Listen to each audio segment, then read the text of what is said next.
కూడా ఏకగ్రీవంగా ఇక్కడ నూతన స్నేహనగర్ కాలనీ వాసులలో వీళ్ళందరికీ ఒక ఉన్నతమైన స్థానం కల్పించుకొని వీళ్ళందరూ కూడా నూతనంగా కమిటీలో మెంబర్లుగా ప్రధాన బాధ్యతలుగా అందరూ కూడా ఎంపిక కాబడ్డారు. కాబట్టి వీళ్ళు 2 సంవత్సరాల కాల పరిమితిలో విజయవంతంగా కాలనీకి ఉన్నటువంటి సమస్యలన్నీ కూడా పరిష్కరించడానికి అందరూ కూడా తమ వంతు కృషిని ఎంతవరకు సాధ్యమైతే అంతవరకు చేయడానికి కృషి చేయాల్సిందిగా కోరుతూ తదుపరి కార్యక్రమాన్ని కొత్తగా వచ్చినటువంటి అధ్యక్షులు స్వీకరిస్తూ వారు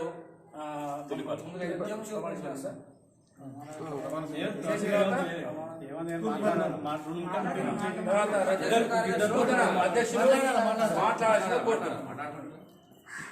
ఈరోజు జరిగినటువంటి సమావేశంలో నాకు ఇచ్చినటువంటి మీ అమూల్యమైనటువంటి అభిప్రాయాన్ని స్వీకరించి ఎటువంటి నిష్పక్షపాతం లేకుండా ఖచ్చితంగా ఈ 2 ఇయర్స్లో నా వలనైనటువంటిది నా వల్ల మిగతా వాళ్ళ సలహాలు తీసుకుంటూ 100% అంతఃకరణ శుద్ధితో పనిచేస్తానని తెలియజేస్తున్నాను.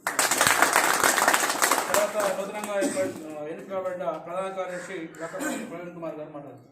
స్నేహనగర్ కాలనీ వాసులందరికీ ఈరోజు నా మీద బాధ్యత ఉంచి మన కాలనీ ప్రధాన కార్యదర్శిగా ఎన్నుకున్నందుకు పేరున మీ అందరికీ ధన్యవాదాలు తెలియజేస్తున్నాను. నాకున్న అనుభవం మేరకు, నాకున్న పరిచయాల మేరకు కాలనీ విషయంలో కాలనీ కొరకు కాలనీలో ఎలాంటి ఇబ్బంది ఉన్నా, కాలనీకి ఏదైనా అవసరం ఉన్నా నాకున్న పరిచయాల వరకు ఖచ్చితంగా వాటిని తీసుకెళ్ళి వాటిని పరిష్కరించేదాకా నేను పట్టు మీదనని మీ అందరికీ చెప్తున్నాను. అదేవిధంగా కాలనీలో అందరు సీనియర్లు సార్లు వాళ్ళందరికీ నేను తప్పకుండా నా రెస్పెక్ట్ వాళ్ళకి తప్పకుండా ఉంటుంది. కాకపోతే మేము వయసులో చిన్నవాళ్ళం కాబట్టి ఏదైనా సలహాలు ఉన్నా కూడా మేము తప్పకుండా మీ అందరికీ సలహాలు స్వీకరిస్తాం. తప్పకుండా మీరందరూ సలహాలు ఇచ్చి అందరం కలిసినప్పుడే కాలనీ డెవలప్మెంట్ అవుతుంది. కాబట్టి అందరం కలిసికట్టి ఉండి మనం కాలనీ అభివృద్ధిని ముందుకు నడపాలని కోరుకుంటూ గౌరవ అధ్యక్షులు తమ సందేశాన్ని సూచనలు చేయాల్సిందిగా కోరుతున్నారు. కొత్తగా ఎన్నికబడ్డ కమిటీ శుభాకాంక్షలు తెలుపుకుంటూ ఇదే విధంగా గత వైభవాన్ని నిలబెట్టుకుంటూ మంచి పనులు చేసుకుంటూ ముందుకు పోవాలని చెప్తూ మొదటగా మనం సభ్యత్వ కార్యక్రమం అనేది ఒకటి ఏర్పాటు చేసుకోవాల్సి ఉంది. ఎందుకంటే ప్రతిదానికి మనకు ఫండింగ్ అవసరం కాబట్టి దీనికి కోశాధికారుల లెక్క ఉంటుంది, కమిటీ తీర్మానం ఉంటుంది. ఇంటికి 500 రూపాయలు వాళ్ళకాడ ఫండింగ్ ఉంటుంది. ఒకవేళ దీని తర్వాత నెక్స్ట్ మీటింగ్ ఏర్పాటు చేసుకుంటే నా అభిప్రాయం అయితే 1% కమిషన్ తోటి 1 lakh చిట్టి నడిపిద్దాం. అంటే నెలకు 1000 రూపాయలు వస్తాయి. అంటే బయట 2 రూపీస్ కమిషన్, 3% కమిషన్, 4% కమిషన్ తీసుకుంటారు. 1% కమిషన్ తోటి 1 lakh చిట్టి అంటే 10వ తారీఖు నాడు అందరు ఇంటికి పోయి ఇవ్వాలి. చిట్టి పెట్టిన ఆయనకు ఏమి ఇబ్బంది ఉండకూడదు. 10వ తారీఖు నాడు ఇవ్వాల్సింది, ఖచ్చితంగా వచ్చి ఇవ్వాల్సిందే. 10వ తారీఖు సాయంత్రం డ్రా చేసి ఎవరికి వస్తే వాళ్ళు డబ్బులు తీసుకోవాల్సిందే. ఆ రకంగా ఒక మీటింగ్ ఏర్పాటు చేసుకొని నెక్స్ట్ 20 మంది తోటి, ఒకవేళ 40 మంది వస్తే 2 చిట్టీలు పెట్టుకుందాం. నెలకు 2000 రూపాయలు వస్తే అది కూడా ఫండింగ్ ఉపయోగపడే అవకాశం ఉంటుంది మన కాలనీకి. మనందరం బయట ఎక్కడో చిట్టీలు వేస్తాం. 3%, 4% కమిషన్ తీసుకుంటారు. అది ఇక్కడైతే 1% కమిషన్. అది కూడా మన కాలనీ డెవలప్మెంట్ కోసమే ఉపయోగపడుతుంది. కాబట్టి ఇది కూడా నెక్స్ట్ మీటింగ్ లో, అంటే ఈ పండుగ అయిపోయాక ఏదైనా చిన్న కార్యక్రమం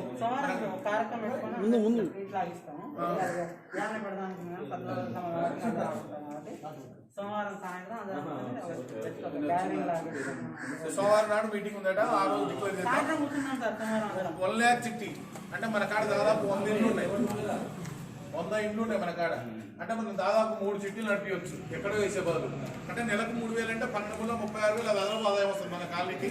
అంటే మనం కొంతమంది ఏమన్నారంటే బోర్డులు కానీ నెంబర్లు కానీ ఇవన్నీ మొత్తం కూడా ఈ ఫండ్ నుంచి చేసుకునే అవకాశం ఉంటుంది. ఎవరు అడుగుతుందా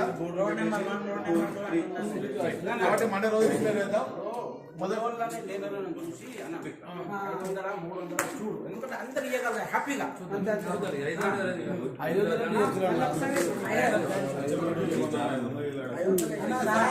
ఒక్కొక్కరు 50 లక్షలు పెట్టి ఇల్లు కడుతుంది సార్.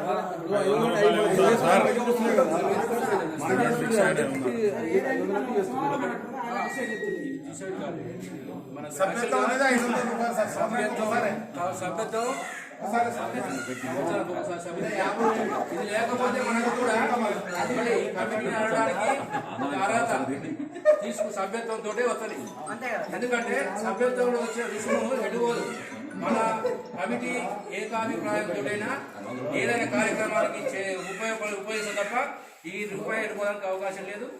ఈ కమిటీ ఉన్నది, కమిటీ సభ్యులందరూ 20 మందిలో మెజార్టీ సభ్యుల అభిప్రాయం మేరకు మాత్రమే వీటిని ఖర్చు పెట్టడం తప్ప ఒక్క రూపాయి కూడా అదనంగా మిస్యూజ్ కావడానికి ఇంకోటి లేదు. కాబట్టి మన సంఘానికి ఈ కమిటీకి తప్పనిసరిగా ఆర్థిక వనరు ఉండాల్సిందే. లేకపోతే కమిటీ నడవడానికి కూడా ఇబ్బందికర పరిస్థితి మనకు తెలుసు. వాస్తవానికి ఏముంది మిగతా మధ్య మధ్య చిన్న చిన్న కార్యక్రమాలకు మనం మన సంఘాలుగా ఇట్లా చేయొచ్చు. కానీ ఇది అఫీషియల్గా కొంత అమౌంట్ అయినటువంటి సంఘానికి తక్కువ ఉండాల్సిన అవసరం ఉంది.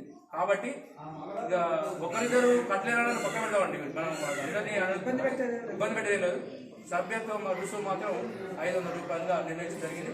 దీన్ని అందరూ కూడా ఎంత త్వరగా వీలైతే ఈ వారంలో పూర్తి చేద్దాం. ప్రతి ఒక్కరు కూడా సభ్యత్వం చేసుకుంటారు. ఎందుకంటే మనకు అనడానికి ఒక అర్హత ఇది.